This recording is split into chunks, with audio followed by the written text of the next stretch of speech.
So welcome back to Boon or Bust in the glorious Southern Highlands of New South Wales in the colonial cottage of Heath Studios. And Matt, we're two seasoned IT executives and we're going to talk about all the things that IT vendors do that we love them for, and those things that makes us reach for the bottle of whiskey. That's right. Thank you, Peter. Yes, Matt's here again in the wonderful Southern Highlands.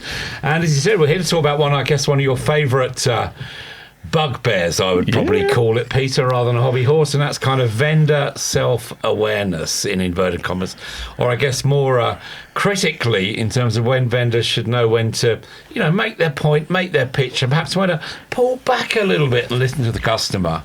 And remember what my mother said to me, Matt, you've got two ears and one mouth and use them in that proportion. Absolutely. And we got a perfect case study, Matt, and the case study is outside the IT world. But the case study, I think, reflects when it is inappropriate to actually do a pitch to an audience. And it's the Kia, I don't know if I'm pronouncing that right, KIA, the Kia CEO speech at the Australian Men's Open Tennis Final. Let me put that into context, Matt. It was a tremendous match. Would Djokovic get a 25th Open title? Would Alcaraz, would he get his first Australian men's title? A lot of tension. Djokovic won the first set. Then Alcaraz came back and he won the match. And they're giving out the awards. Now tell me about the Kia speech. Okay, well, let's just, we'll settle down a bit and say, just to put things into context. So, obviously, Australian Open, one of our biggest sporting events of the year, global viewers, that kind of thing. And Kia is, in fact, the major sponsor, I think to the tune of about $100 million. It's actually the biggest sponsorship deal in Australian sport. And given the country of sports lovers that we are, $100 million is, of course, a significant sum of money. And the interesting thing is that, to your point, what happened was we had the match, we had the final, everyone's revved up, excited, and it's the moment when a vendor, in this case Kia, not bagging Kia, can get up and really shine and really make the difference. But what did he do? He got up and gave a sales pitch halfway through the presentation, which wasn't a bad presentation for the right place and the right time. What do we hear from the crowd? Boring. Yeah, boring. So the kind of point was really missed. The best opportunity to showcase the why of that $100 million is kind of lost in a 10-bit sales pitch, basically. Because he wasn't reading the room, Matt. He wasn't sensing the emotion that people had been through in the match and whether they were going to be receptive to this. I mean, heavens above, Matt, we're talking about 11 p.m. on a Sunday night in Melbourne. How many people in that audience were in the market for a new car? And I guess it's the same thing we see very often, Pete, whether it's vendors talking to CIOs at events. We attend a lot of events. We manage a lot of events as well. And it's kind of, they feel, I think, in many ways that, okay, we've made this investment, we've made the sponsorship deal, we've invested in this particular event. Therefore, we can come in and talk about our products, talk about our capabilities. But at the end of the day, sponsorship does not deserve or does not give you the right to make those pitches. You need to earn the right to make those pitches, That's an interesting point, though, Matt. Let's look at the Australian Open. Look at the tennis facilities there. Look at the spectator experience, the comfort, the service. Much of that is funded by Kia's generosity. So I think if I was the Kia CEO, or at least their marketing team, these people, we want to get some money back on all that money we're spending. Of course you do. But at the end of the day, Peter, in any of these situations, I always say, when I'm in situations where I might be working with a particular tech provider, with a room full of CIOs or an audience full of CIOs, I make the point to them. They know they're here because you're here, Mr. or Mrs. Vendor, right? You don't need to then force it down their throat at the end of the day. Then what you need to be doing is really articulating the value you've had in conversations with other organisations and some of their peers, for example. I want to come back and explore what you think are the qualities that vendors should take in this. But let me tell you where I get so anxious when I'm dealing with a vendor. The vendor sponsored the event. They want some outcomes from the event. I get that. That's the reality of commercial reality. Money makes the world go round. I understand it. But you and I were hosting a round table, and we're introducing everyone, and a vendor will get up and they will do, not all of them, the few that do it that really get my back up, is they spend the first 5 or 10 minutes to tell us about all their product set before they've really understood what are the problems that people have. Yeah, I think you're right. And at the end of the day, it's not the, CIOs or purchasers, whether it's technology, whether it's cars, whether it's washing machines, right? It's not that they don't want to hear about the product. It's not they don't necessarily want to be sold to. Because quite often I say, for goodness sake, do your job and sell it to me. But it's doing it at the right time and the right place. And reading the room to get a sense of really, when is that right time to do this, Peter? Well, and I think what you've got to come across to the group of people is, are you authentic? And if you are too nakedly ambitious for your product without really having a people qualities to actually feel for what the people are in the room, what their issues and challenges are, you are going to come across as inauthentic. Mm-hmm. Yeah, I'll give you an example. I was at a big event yesterday, Agent Force, Salesforce kind of annual, flagship event around everything AI, of course. Oh no, AI. How many minutes in am I? 6 minutes in and I've said AI. I've had one. But anyway, I was at this event and what we were talking about there was that it's almost a need to show up, not just authentically, but show up with an outcome first mindset. And they said to us, one of the problems they faced, and many vendors are in the same boat, Peter, they talk about how we need to understand the KPIs of our customers to really tie into that. But then they also said we need to rethink the KPIs for our people. I mean, what do we goal salespeople on? Go and sell this, right? Yeah. That's a widget. Go and sell this widget. But we need to change the KPI so it's much more about understanding what the customer is trying to do, understand their why they're trying to do it, and how we can more collectively bring together the sum of the parts to help them actually achieve those outcomes. I mean, that's a fascinating observation there, Matt, because what you're describing is an approach that I could say is transactional. I've got to do something here and now. But all the great salespeople I've ever met always see this as a relationship. I always think it's about courting. You don't want everyone wants the same outcome, but you've got to build trust with people to get to the outcome that you want in it. And that means having a relationship and investing in it. Yeah. But Mel, I want to stress, not all vendors are bad. I mean, I did some preparation for a roundtable I'm doing in New Zealand next week, and I've got to tell you how delightful the MD of the New Zealand operation was for it. Mm-hmm. Because I wondered how much she wanted to come into the conversation I was going to have with these CIOs. Mm-hmm. And she said, heavens above, this is about them, not me. Let's hear from them. They've given up their time. They've invested to come along. Tell us what your issues are. I want to hear that. Mm-hmm. And for me, that's gold dust to hear that, because I know she's giving me a license to get people talking, not trying to, how can I weave their product into all the problems that people are saying? You raised a really good point there, Peter, because actually just this morning, 10 o'clock this morning, I was on a call with, I won't name the name in Chatham House and all that, but a very, very senior, seasoned tech provider executive. He's run 2 or 3 of the biggest tech companies across Asia Pacific. One of the big 3 cloud providers. He was responsible for about 1/3 of their global business in his last role. So a pretty serious guy here. And what we're talking about in general when it comes to even the very big players they've got the mind share, they've got the revenue, they've got the business. He said they need more humility. Yes. And that's what we talked about. Yes. Humility drives empathy and it drives engagement and ultimately it can drive better business outcomes. Humility is an interesting term, Matt, because I couldn't agree more with what that person said. But there's aspects of humility. It's like owning up when you make a mistake. A good sales peer of mine about 10, 20 years ago said, customers will never...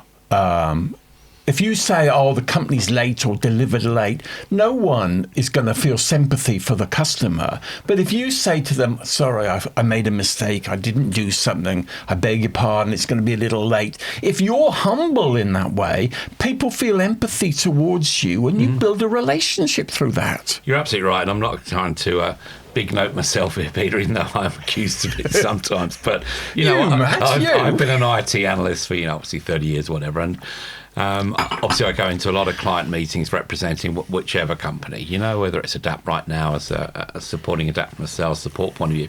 And I always start off my conversations because as analysts, we don't sell. Right, that's not what we're told to do. We do not have KPIs we don't carry a bag, as they say in sales speak. So always start the conversation. Look, I'm not a salesperson, but I just want to talk to you about some of the things we're doing.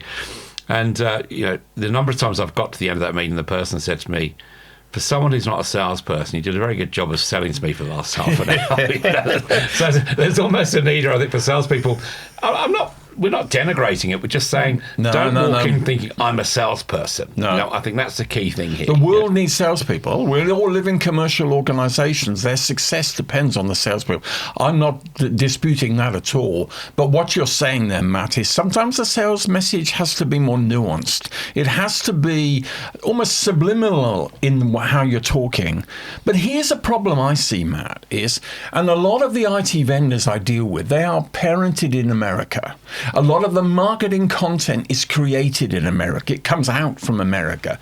And my observation, I've worked in the UK and Australia and New Zealand, I see the Americans are much more at ease getting a sales message. They believe fundamentally in free enterprise. It's part of their DNA. So a sales pitch is coming. They're quite comfortable with it. Whereas in an Australian audience or a British audience, it's got to be much more nuanced how you give that message. One could argue, America, the US really almost created the sales culture of today in many ways. I mean, think about people like Zig Ziglar. Anthony Robbins, those great showmen of sales. I mean, I've seen both of them live, many years ago at the old entertainment centre, and they kind of really personify sales as a culture. And Tom Hopkins is another guy. Exactly. So, but I think your point here is that there's a need always to.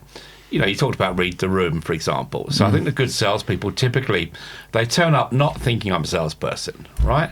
They walk in, they listen. They accept what they're hearing, they observe the room, and then they respond accordingly. I think that's the key thing here, Peter. And it's not, the old adage, know your audience, of course, know your customer, of course. But I think more importantly is just read the room and read the situation, because you can tell when you're in any environment with CIOs or CFOs, you can tell when you're losing them.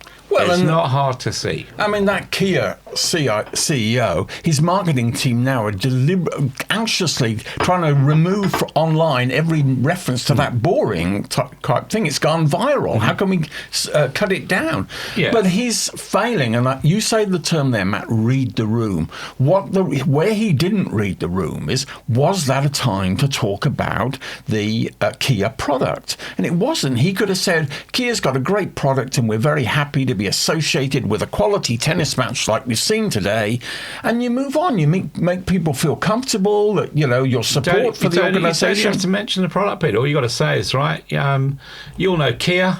I'm here representing Kia. We sponsored Australia Open. We're really proud to do that. We're glad to partner with it, and we'll continue doing that. It's kind of accept they know who you are. To the point I made earlier on, and the Kia CEO walks up, big banners behind him. They know who he is. Yeah. They know he sells cars. You don't need to tell them that, right? That's right. And let's be clear, folks, we're not getting stuck into Kia here or the CEO of Kia. It's just a great example where things can be done a bit differently. Well, I think it demonstrates. Maybe we are getting stuck into Matthew, we are getting stuck into him. Let's not beat around the bush. You're the man who said... I'm being an analyst, Peter. No, you said I want to prod the bear. You want to prod the bear. The man made the mistake. I think the irony is his speech was probably written by his marketing team, and he felt obligated to read it, is what I would suspect. Now the marketing team are trying to tear down every reference to the speech that he made. But it is this concept of choose your words carefully. When people are talking, say, for example, about cybersecurity, don't talk about your AI workflow engine, because it's not in with where everyone else is in the room. You've got to make sure you're seen as part of the dialogue, not trying to dominate the dialogue. Yeah, and I think kind of stepping back as well, Peter. You cut your cloth in vendor land, right? Yeah. So I've spent my life working with most of the major tech providers across the globe, Asia Pacific, Europe, here in Australia as well. So my engagement with them has kind of paved the way in many ways for your lifestyle, for my lifestyle, all for the right reasons. All for the right reasons. That's right. Just for anything, the reason we kind of make these points is we want vendors to succeed. Absolutely. This industry is dependent on the R&D and the ingenuity of vendors who create products that solve business world problems, that make our world better, make our organizations better. We want them to succeed. I definitely believe that. But I think at the end of the day, if you kind of sum this up as well, most people we deal with in business, people trying to sell to partner to, ultimately they'll double down and reward authenticity, Peter. Yeah. But they will hammer the heck out of ego. Okay, then, so what's your advice or takeaway for CIOs who find they're getting pitched at by a vendor at the wrong time? My advice would be recognize when that's potential. I'm not saying that you shouldn't work with that particular vendor. Call them out. Call them out. We all love to hear the sound of our own voices, but sometimes we need to be told, come on, enough now. I understand the product. I know what you're doing. Tell me a bit about my business. Yeah. Show me you understand my business. Show you understand what I'm trying to do. Take the time to understand my KPIs. And then think about how we collectively together in partnership can solve my business outcomes. But at the same time, Peter, what I would also say, I think CIOs, and I did a session probably about 18 months ago in Melbourne with a bunch of CIOs, and I was kind of asking them, okay, what do you expect from your vendors? What do you want from them? So things came up like authenticity, have skin in the game, be a partner. But then one of them said to me, a CIO, a very large financial institution, said to me, or said to the room, in fact, he said, it's all very well and good us telling vendors what we want from them. But what do vendors want from us? If we want to have a great relationship, great conversation, what do they need to have from us? And I would argue that if we're saying to the vendors that don't focus so much on products, then as CIOs, we shouldn't focus so much on the bottom line of what we're buying. We should be helping the vendors understand ultimately what we're trying to achieve. That's a true partnership. And we should have if you like, not be concerned that we're kind of opening that proverbial kimono, and showing but it's interesting. I've had some CIOs tell me how they work with their suppliers and have good relationships. And they will quiz the supplier, the sales rep, and they will say, what's your quota? How much have you got earmarked against my organization for the year? I can tell you whether that's a realistic goal or not, because vendors have to qualify opportunities. Should they invest here or should they invest somewhere else? But having a relationship where the CIO knows what the sales rep has as their targets, what they're looking for them, for the contribution, you can work a partnership around that, Yep. You set more realistic expectations. It's funny, I was thinking as you were talking there, and at this lovely round table we've got here in Heath Studios, and I remember going into a meeting in Taipei, actually, probably about 10 years ago, and I was with one of my analysts, Jennifer, a wonderful woman, still there in Taiwan, and we were sitting in this meeting room waiting for the CEO of Wistron, very big Taiwanese tech company, and we're at this long boardroom table, so we're kind of on this side waiting for him to come on the other side, and there's this big kind of, not banner, but kind of stand with a saying on it, and right in front of us, and it just said in English, make sure you're here as part of the solution, not part of the problem. So we both saw this all. Yeah, okay, that's a bit telling, we better be talking about solutions here. Well, let me put another angle. That's quite a serious, almost threatening. It was a bit threatening. But I always think the humour plays a part. And you mentioned one of your colleagues from the past. One of my colleagues from the past was John Benouvrier. And John Benouvrier and I at NCR were working on the biggest sales deal of my life, which was, this is going back into the 80s, it was an office automation deal, and NCR was up against all the other players for this business. And we were the fifth organization to present to PricewaterhouseCoopers. And John got up at the start of his presentation and said, ladies and gentlemen, I feel like Zsa Zsa Gabor's fifth husband. And the entire room went quiet. So I was like, oh, but what's fifth husband? What do you mean? He says, well, I know what to do. The challenge is to make it interesting. And it broke the ice. And all these sort of serious people relaxed. Humor is an important part in relationship building. I don't mean to trivialize things, but sometimes to cut the tension, to actually get people to see humanity in people. I think you're right. And part of that also is like taking the time beforehand to kind of know who the room is, like know who your audience is. So you can bring some of those anecdotes to life. I mean, I try to do that quite a lot. I mean, sometimes people say I'm a bit too humorous. I try to be serious as well. But you're right. I always find you a serious person, Matt. No, it really does break the mind. Because I remember, I'll tell you a kind of a related story, if you like. So again, probably, I don't know, I was scheduled to have a meeting with Mark Hurd. You know, you mentioned NCR, okay? So Mark Hurd was at NCR. He then ended up running HP. Sadly, he's passed away now, right? But he was, a great operator, but he was also pretty ruthless in business in many ways. And I had a meeting with him it was in Melbourne about 10 years ago, and I was at Gartner at the time. And I was actually the first Gartner analyst to ever get a one-on-one with Mark Hurd. So back in HQ in Stanford, they're all running around. Oh, Matt's got this meeting. So I got flown to Melbourne for this meeting. Anyway, long story short, the analyst relations people were there and running around, Mark Hurd's here. And I remember walking to this room, and it's very, very senior exec. Anyway, there's this room was set up, square table in the middle, big Starbucks cup on the table was here. So there was these kind of Sharpie pens there. There was a whiteboard, and the analyst relations woman, Katie Webb, I've known forever. I did new hire training with her at Gartner. Said to me, Matt, she said, there's 3 things Mark will want to get across, and he will not deviate from those 3 things. So I'm like, oh, interesting, okay. So I hadn't told anybody this story. But anyway, he walked in and he sat down and he said, Mark Hurd, shook my hand. Hi, Matt. Now I said, hang on a minute, Mark. I said, you probably don't remember me, do you? And he's like, he seems thinking, and I could see Katie Webb thinking, oh no, where's this going? Kind of thing. So he said, no, I don't think I remember. I said, well, I remember you used to be the product manager for NCR System 3000s. Don't take me back, man. Don't take me back. It's back to about 1991. And I said, I just started out as an IT analyst. And you used to fax me over NCR System 3000 price lists once a month.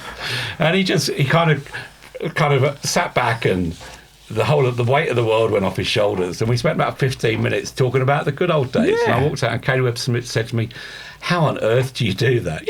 But this is the thing, it's bringing humanity into the conversation. Well, and she said, you got to talk this. Yeah. But and the temptation is people jump in to talk this.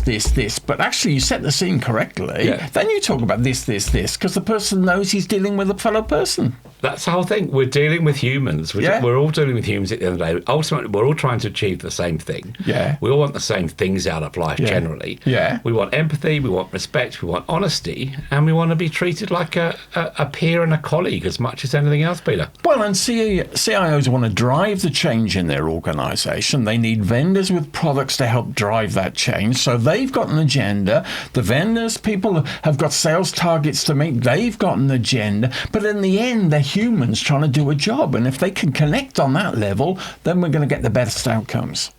Excellent. Hopefully any tech providers listening took this in the vein that we're kind of trying to achieve, and that is like how you can actually engage better.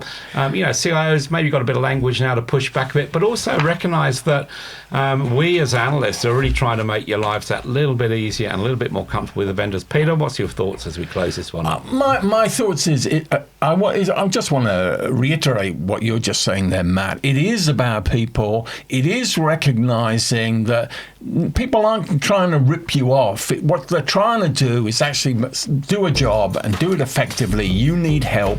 Reach out to people at a human level, and I think you'll have better outcomes. And just on that, we'll see you next time on Boon or Bust, where we're going to talk about lazy layoffs, Peter. I think that kind of ties in quite nicely to perhaps from lazy selling to lazy layoffs, but we'll see you there. Well, I'll see you there.